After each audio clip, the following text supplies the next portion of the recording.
안녕하세요. 반갑습니다. 이번 시간에는 회계를 기록하는 방법, 분계에 대하여 알아보겠습니다. 분계는 무엇일까요? 분계는 기업에서 거래가 발생하였을 때 거래의 내역을 왼쪽과 오른쪽으로 구분하여 기록하는 것을 말합니다. 여기서 왼쪽을 차변이라 하고 오른쪽을 대변이라 합니다. 분계를 할 때에는 차변과 대변의 계정 과목과 금액을 같이 기록합니다. 그리고 차변의 금액과 대변의 금액은 항상 일치해야 하는데 이것을 대차평균의 원리라고 합니다. 이제 분계하는 방법에 대하여 알아보겠습니다. 재무상태표에서 자산은 차변에 있고 부채와 자본은 대변에 있습니다. 그래서 자산은 차변이 자기 자리가 됩니다. 자산이 증가하면 차변에 기록하고 자산이 감소하면 대변에 기록합니다. 예를 들어 보통예금은 자산에 해당하는데 보통예금에 외상 매출금이 입금되었다면 보통예금인 자산이 증가하였으므로 차변에 보통예금을 기록하게 된다는 것을 말합니다. 부채와 자본은 재무상태표에서 오른쪽, 대변에 위치합니다. 오른쪽이 자기 자리가 되는 거죠. 그래서 부채와 자본은 대변의 증가를 기록하고 차변의 감소를 기록합니다. 만일 상품을 외상으로 구입하였다면 외상 매입금이 증가하게 되는데 외상 매입금은 부채에 해당하기 때문에 대변에 외상 매입금을 기록하여야 하겠습니다. 손익계산서는 수익과 비용으로 구분되는데 수익은 대변이 자기 자리가 되고 비용은 차변이 자기 자리가 됩니다. 그래서 수익은 대변에 기록하고 비용은 차변에 기록합니다. 상품을 매출하고 현금으로 받았다면 상품 매출은 수익이 되므로 대변에 상품 매출을 기록하여야 하고요. 회사에서 소모품비를 구입하였다면 소모품비는 비용에 해당하므로 소모품비를 차변에 기록하여야 합니다. 그래서 수익은 대변, 비용은 차변이 자기 자리가 됩니다. 분계 기록 방법을 단순하게 설명드리면 첫 번째, 들어오는 것은 차변에 입력하고 나가는 것은 대변에 입력한다. 두 번째, 수익은 대변에 입력하고 비용은 차변에 입력한다. 이 두 가지만 외우시면 모든 거래를 완벽하게 분계하실 수 있습니다. 그리고 항상 대차는 같은 금액, 평균을 이루어야 합니다. 이것만 꼭 기억해 두시면 좋겠습니다. 이번에는 분계를 위한 거래의 파료소에 대하여 알아보겠습니다. 자산의 증가, 들어오는 것은 차변에 기록하고 자산의 감소, 나가는 것은 대변에 기록합니다. 부채의 증가는 대변에 기록하고 부채의 감소는 차변에 기록합니다. 부채는 대변이 자기 자리에 해당하기 때문입니다. 자본의 증가는 대변에 기록하고 자본의 감소는 차변에 기록합니다. 자본도 대변이 자기 자리에 해당합니다. 수익의 발생은 대변에 기록하고 비용의 발생은 차변에 기록합니다. 수익은 차변이 자기 자리에 해당하고 비용은 차변이 자기 자리에 해당합니다. 즉, 자기 자리의 증가, 반대 자리의 감소 이렇게 생각하시면 되겠네요. 거래를 T계정으로 표시하여 거래의 발생을 알아보면요. 자산의 증가는 차변, 자산의 감소는 대변에 있습니다. 부채나 자본, 수익과 비용도 자기 자리의 증가, 반대 자리의 감소가 있습니다. 그래서 이러한 거래는 항상 반대 자리와 거래가 일어납니다. 자산의 증가는 자산의 감소와 부채의 증가와 자본의 증가와 수익의 발생과 거래가 일어날 수 있습니다. 부채의 감소는 자산의 감소와 부채의 증가와 자본의 증가와 수익의 발생과 거래가 일어납니다. 자본의 감소나 비용의 발생도 마찬가지입니다. 수익의 발생은 대변에 있으니 차변에 있는 자산의 증가, 부채의 감소, 자본의 감소, 비용의 감소와 거래가 일어날 수 있겠네요. 하지만 자산의 증가와 부채의 감소는 일어날 수 없는 거래가 됩니다. 현금이 들어오는데 부채가 줄어들 수는 없기 때문입니다. 두 번째, 회계상거래에 대하여 알아보겠습니다. 일상의 거래와 회계상거래와의 차이점에 대하여 알아보면요. 거의 대부분의 거래는 일상의 거래에 해당하면서 회계상 거래에 해당합니다. 상품 판매, 계약금의 지급, 상품의 외상 매입, 예금이자의 발생, 외상대금의 지급 등 대부분의 거래는 일상의 거래이면서 회계상 거래에 해당합니다.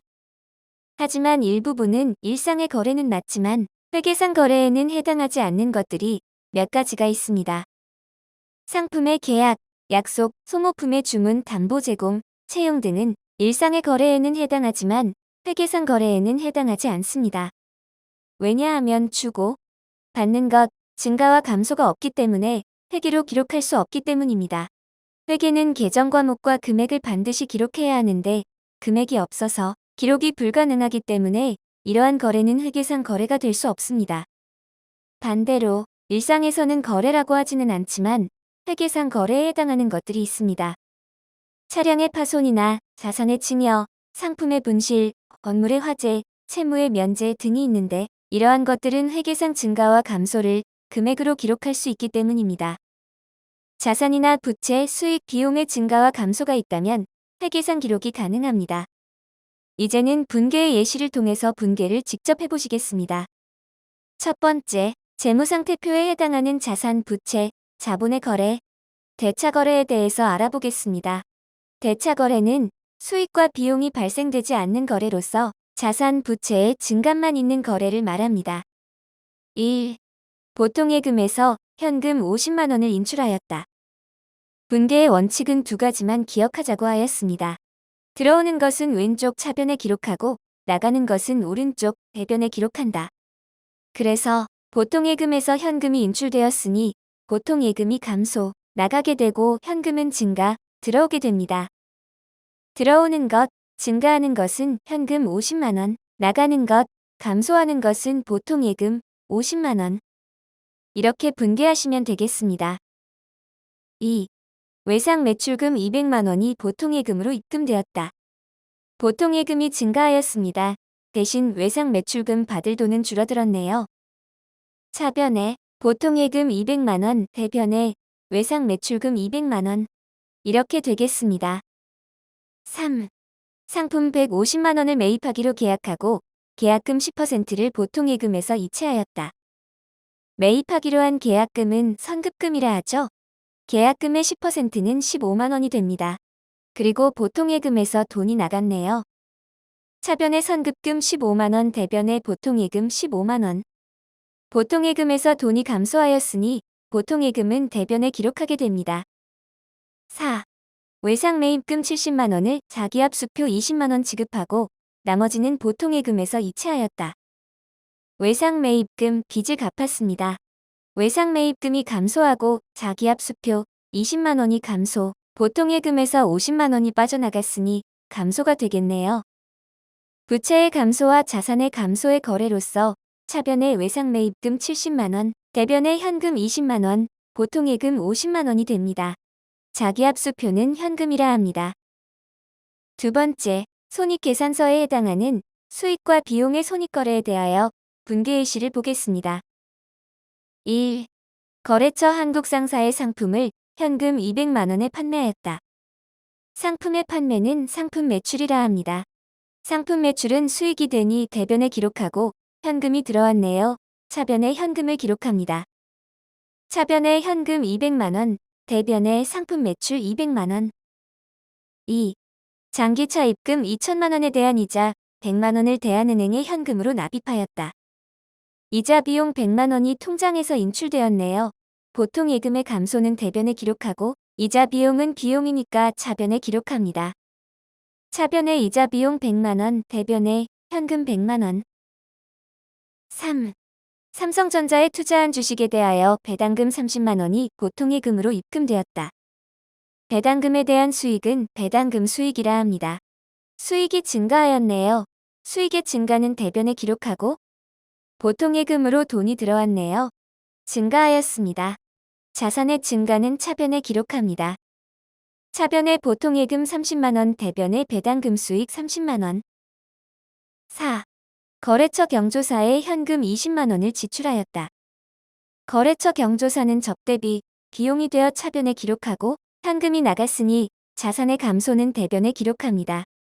차변에 접대비 20만 원, 대변에 현금 20만 원. 이렇게 분계하시면 됩니다. 세 번째, 재무상태표 거래와 손익계산서 거래의 혼합 거래에 대하여 알아보겠습니다. 재무상태표 거래를 대차 거래라 하고 손익계산서 거래를 손익거래라 하는데 이 두 가지가 혼합된 거래를 말합니다. 1. 받으러 온 200만 원을 국민은행에서 185만 원에 할인하고 당좌이금으로 입금하였다. 받으러움을 할인하였으니 받으러움이 감소하고 당좌이금으로 들어왔네요. 어음의 감소, 당좌이금의 증가. 어음 할인료는 15만 원이 됩니다. 어음 할인료는 매출 채권처 분손실이라는 영업외 비용으로 기록하여야 하는데 차변에 당좌이금 185만 원, 그리고 매출 채권처 분손실 15만 원, 대변에 받으러움 200만 원이 되겠습니다. 2. 외상 매출금 120만 원을 보통예금으로 100만 원 입금받고 나머지는 거래처와의 식사비로 지출하였다. 외상 매출금의 회수는 감소에 해당합니다. 자산의 감소는 대변에 기록하고 보통예금으로는 100만을 입금하였습니다. 보통예금의 증가는 차변에, 그리고 나머지 20만 원은 거래처 식사비로 지출하였네요. 접대비는 비용에 해당하므로 차변에 기록합니다. 차변에 보통예금 100만 원, 접대비 20만 원, 대변에는 외상 매출금 120만 원. 3. LG의 주식을 단기 투자 목적으로 300만 원 매입하면서 수수료 2만 원도 보통예금에서 이체되었다. 단기 투자 목적의 주식은 단기매매 증권이라 하는데 주식을 매입하였으니 증가가 됩니다. 보통예금에서 이체되었으니 자산에 감소되었고 수수료는 비용이 됩니다. 차변에는 단기매매 증권 300만 원, 그리고 수수료 비용 2만 원, 대변에 보통예금 302만 원. 4. 외상 매입금 250만 원 중 200만 원은 보통예금에서 입금하고 나머지는 채무를 면제받았다. 외상 매입금을 갚았으니 부채의 감소가 되고 보통예금에서 입금되었으면 자산의 감소가 됩니다. 채무의 면제는 채무 면제 이익이라 합니다. 차변에는 외상 매입금 250만 원, 대변에는 보통예금 200만 원, 그리고 채무 면제 이익은 수익이 됩니다. 대변의 채무 면제 이익 50만 원. 이렇게 분개하시면 되겠습니다. 분개가 어렵지는 않죠? 들어오는 것은 차변에, 나가는 것은 대변에 기록하고 수익은 대변에, 비용은 차변에 기록하시면 됩니다. 오늘은 분개 방법과 분개에 대하여 알아보았습니다. 다음 시간에는 전기, 장부에 기록하는 방법에 대하여 알아보도록 하겠습니다. 오늘도 수고하셨습니다. 감사합니다.